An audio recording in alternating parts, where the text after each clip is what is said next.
আসসালামু আলাইকুম রহমতুল্লাহ। চলে আসলাম আবারও নতুন একটা ভিডিও নিয়ে।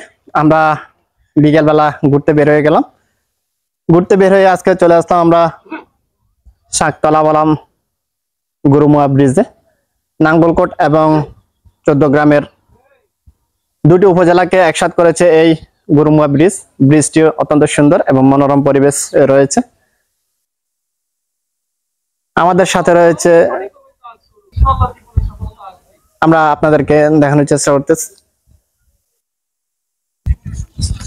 আমাদের সাথে রয়েছে এমদাদ ভাই এবং আনিস ভাই। আমরা এখন এমদাদ ভাইয়ের অনুভূতি জানবো। আসলে এই গুরুমুয়া ব্রিজে আসি, ওনার অনুভূতি কি? গুরুমুয়া ব্রিজে আসি আপনার অনুভূতি? আসসালামু আলাইকুম। আমি এসেছি কুমিল্লার 14 গ্রাম বাজার থেকে। এটা 14 গ্রামের শেষ সীমানা এবং নাঙ্গলকোটের শেষ সীমানার মাঝামাঝি শাকতলা গুরুমুয়া ব্রিজটি অবস্থিত। এটি দীর্ঘদিন যাবৎ মানুষ অনেক হয়রানি হতো, ভোগান্তি ভোগ করছে। সাবেক অর্থমন্ত্রী আহম মুস্তফা কামালের উদ্যোগে বাংলাদেশ সরকারের অর্থায়নে গুরুমুয়া ব্রিজটি নির্মাণ কাজ প্রায় শেষ পর্যায়ে। ব্রিজ নির্মাণ করা হয়েছে, এখন সংযোগ সড়ক নির্মাণের কাজ চলছে। আশা করি অল্প কিছুদিনের মধ্যেই এই প্রকল্পের কাজ সমাপ্তি হবে। কাজ সমাপ্তির পর জনগণ স্বাচ্ছন্দ্যে চলাফেরা করতে পারবে। বিকেলে ব্রিজটি খুবই মনোরম সুন্দর পরিবেশ, আপনারাও ঘুরে আসতে পারেন। ব্রিজের দুই পাশে ডাকাতিয়া নদীর খুব সুন্দর পরিবেশ। ফ্যামিলি নিয়ে ঘুরতে আস। ধন্যবাদ।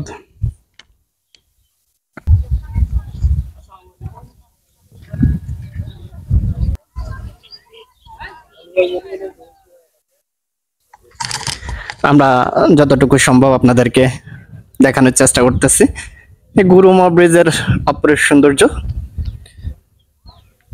প্রকৃতি তার নিজস্ব রূপেই সেজেছে। বিকেলবেলা আপনিও ঘুরে যেতে পারেন এমন সৌন্দর্য এবং নিরিবিলি স্থানে।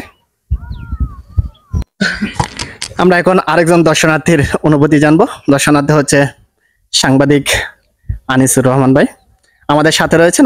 আমরা এখন সাংবাদিক আনিস ভাইয়ের অনুভূতি জানবো এখানকার পরিবেশ নিয়ে।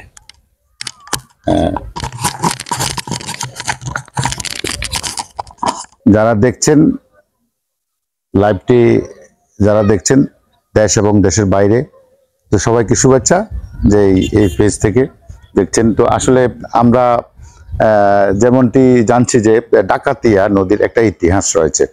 তো এটি ইতিহাস ঐতিহ্য চর্চা করতে করতে আমরা আসলে ঘুরতে ঘুরতে আমরা একটু চর্চা করে থাকি। তো এখানে আসলে সৌন্দর্য, মনোরম পরিবেশ, প্রাকৃতিক সৌন্দর্য উপভোগ করার জন্য আমরা আসছি। তো প্রকৃতি আসলে কথা বলার মতো না। আপনারা দেখলে এখানে আসবেন, সবাই আসি দেখবেন যে ডাকাতিয়া নদী, এটি হলো যে ডাকাতিয়া নদীর উপরে অবস্থিত। এটি নাঙ্গলকোট উপজেলার ঢালুয়া ইউনিয়নের গুরুমুয়া এলাকায় অবস্থিত। আর 14 গ্রাম থেকে যদি আসতে চান তাহলে 14 গ্রাম থেকে চিওড়া এসে ধুরকড়া হয়ে শাকতলা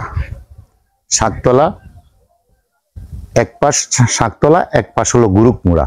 তো এখানে আসবেন, সবাই ভালো থাকবেন এবং সৌন্দর্য উপভোগ করবেন। আল্লাহ হাফেজ। মেঘের কোলে রোদ এসেছে, বাদল গেছে টুটি, আজ আমাদের ছুটিও ভাই, আজ আমাদের ছুটি। হ্যাঁ দর্শক বন্ধুরা, আজকের মতো এখান থেকে বিদায় নিল। দেখা হবে অন্য কোনো ভিডিওতে। সে পর্যন্ত ভালো থাকুন, সুস্থ থাকুন। আল্লাহ হাফেজ।